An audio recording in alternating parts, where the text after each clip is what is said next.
Bonjour et bienvenue. Aujourd'hui, je vous propose la lecture d'un conte qui se nomme La Selkie. Ce conte, je pense que c'est vraiment mon préféré de tous. J'adore cette histoire. Elle est issue du folklore écossais.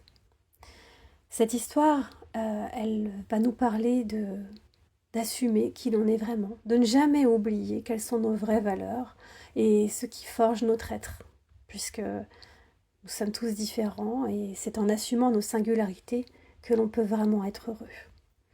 Ce conte, il vient se glisser dans l'ambiance de Samhain, puisque c'est un moment où on se connecte à nos racines, à nos lignées, et du coup on n'oublie pas d'où on vient, on n'oublie pas qui l'on est, jamais. Installez-vous confortablement, ouvrez grand vos oreilles, c'est parti.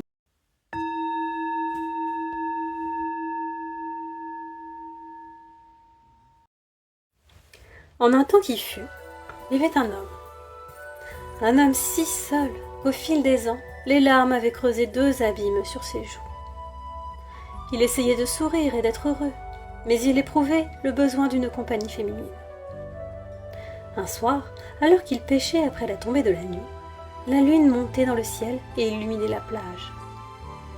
Son œil exercé put y distinguer un mouvement des plus gracieux. Il s'approcha doucement, sous couvert des rochers, et il put observer un groupe de femmes nues qui dansaient. Les femmes semblaient faites du lait de la lune, et sur leur peau brillaient des petites taches d'argent. Il reconnut ces êtres de légende nommés Selkie. L'homme resta cloué de stupeur devant cette vision fantastique. Sur le sable étaient déposées des peaux de phoque, celles que les créatures avaient retirées pour danser.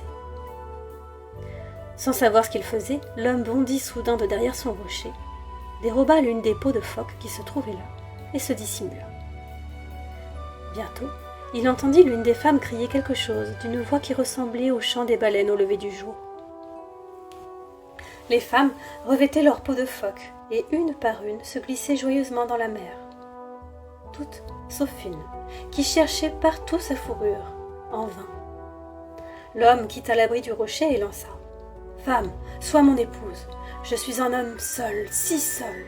Dans cet été, je te rendrai ta peau de phoque, et tu pourras partir ou rester comme tu voudras. » La Selkie lança un long regard qui avait tout d'humain et dit à regret : « Je viens avec toi, et dans cet été, il en sera décidé. » Ils se marièrent et eurent un enfant. La maman lui racontait des histoires sur les créatures qui vivaient sous la mer. Elle lui montrait les nuages et lui décrivait les formes qu'ils prenaient en les comparant aux morses, aux baleines, aux saumons, car elle ne connaissait pas d'autres animaux. Elle fut heureuse un temps dans sa vie terrestre, dans son rôle d'épouse et de mère. Mais le temps passant, sa peau vint à se dessécher, puis craqueler.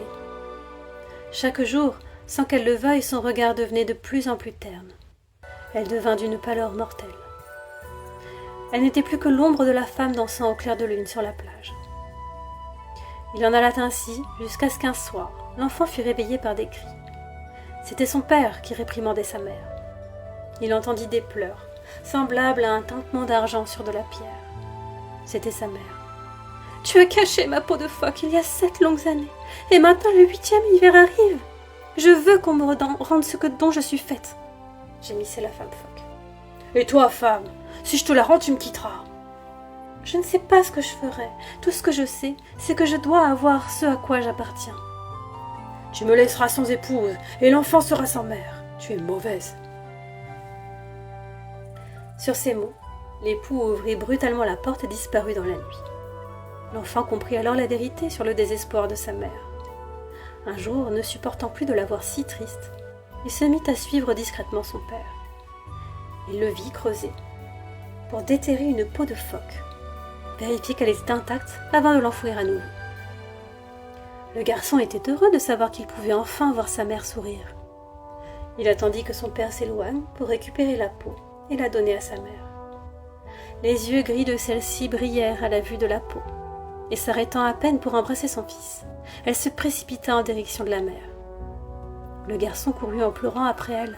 « Mère, ne me quitte pas, emmène-moi avec toi !» La femme phoque hésita un moment, avant de revenir vers son fils. Elle fit pénétrer en lui 3 souffles magiques et l'emporta avec elle. Dans le monde sous-marin, le garçon apprit bien des choses merveilleuses, absorbant la sagesse et la grâce du peuple de sa mère.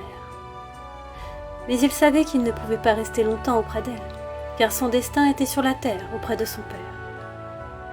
Le moment venu, la Selkie ramena son fils sur le rivage et l'embrassa une dernière fois.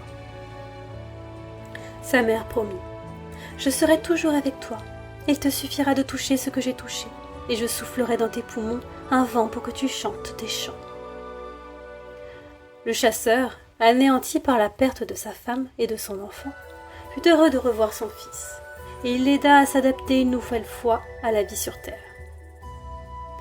Le temps passa, il grandit et devint un superbe joueur de tambour et un merveilleux chanteur et conteur.